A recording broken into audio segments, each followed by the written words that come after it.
Welcome to this short video on humanist learning theory from the MSc in Medical Education at the Swansea University Medical School.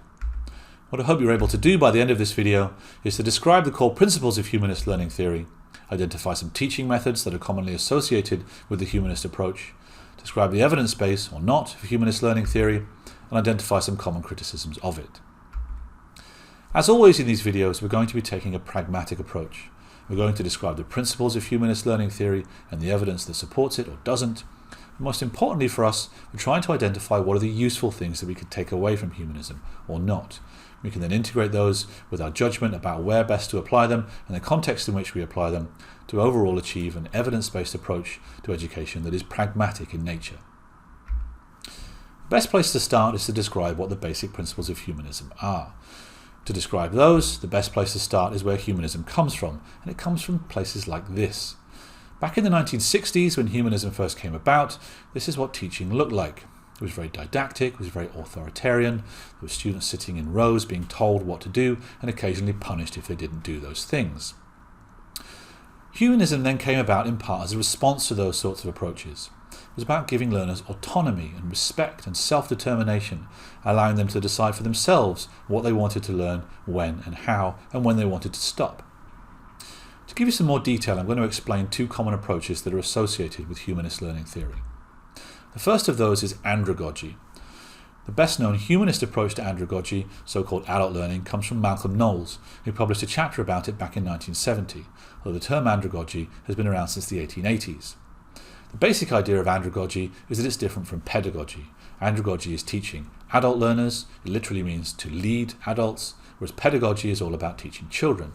The principle of andragogy is that adults and children are different, have different needs, and should be treated differently as a result.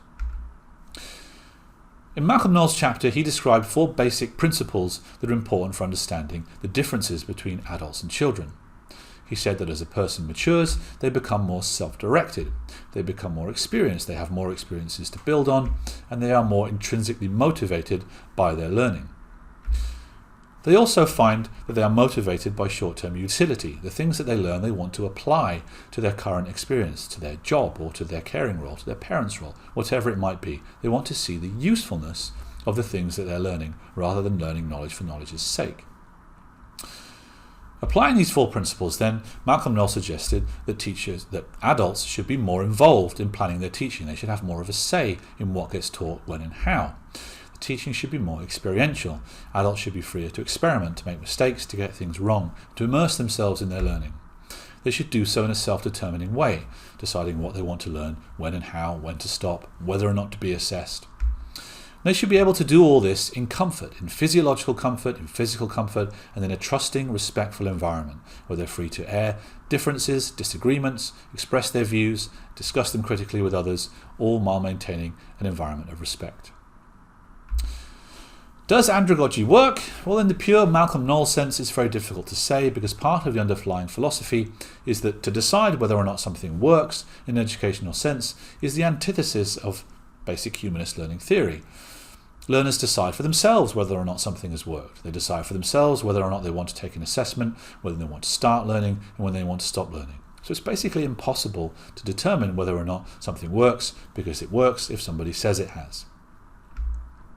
Let me describe another common humanist learning approach. That's so-called Maslow's Hierarchy, first published by Abraham Maslow back in 1943 as part of his paper called The Theory of Motivation.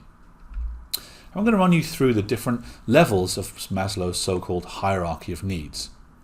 The idea is that each level of the hierarchy needs to be satisfied before we can move on to the next one. At the bottom of the hierarchy, we have things like breathing, food, water, sex, sleep, homeostasis, and excretion, basic physiological needs.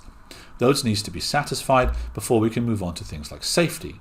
A learner needs to feel secure in their employment, with the resources and their morality, their family, health, property, and so on. If those are satisfied, then we can move on to the next tier: love and belonging, friendship, family, intimacy, and so on.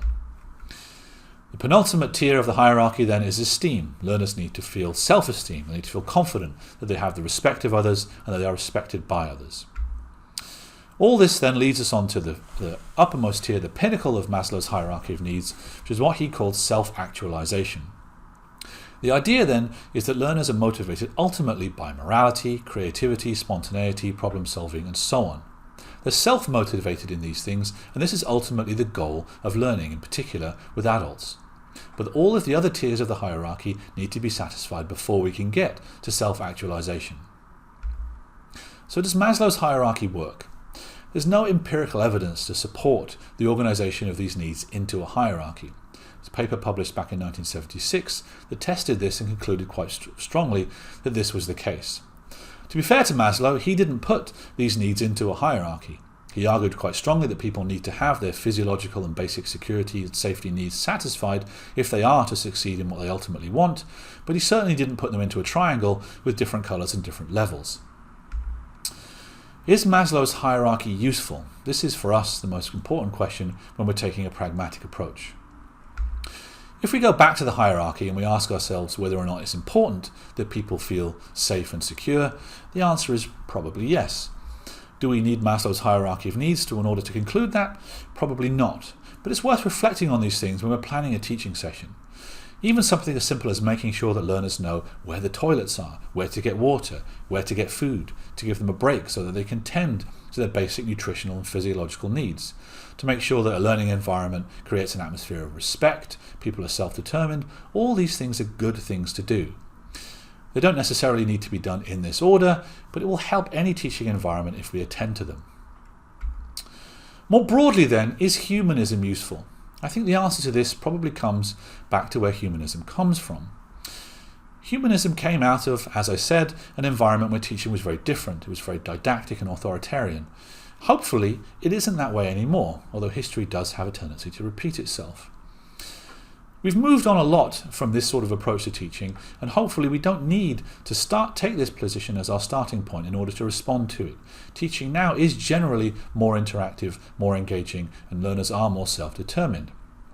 You're not going to come to any harm by reading some of the old humanist texts, but at the same time, there's probably better places to get this sort of information from. If you start by a basic maxim of being nice to people, being considerate of their basic needs, then you're on a good track with a humanist approach.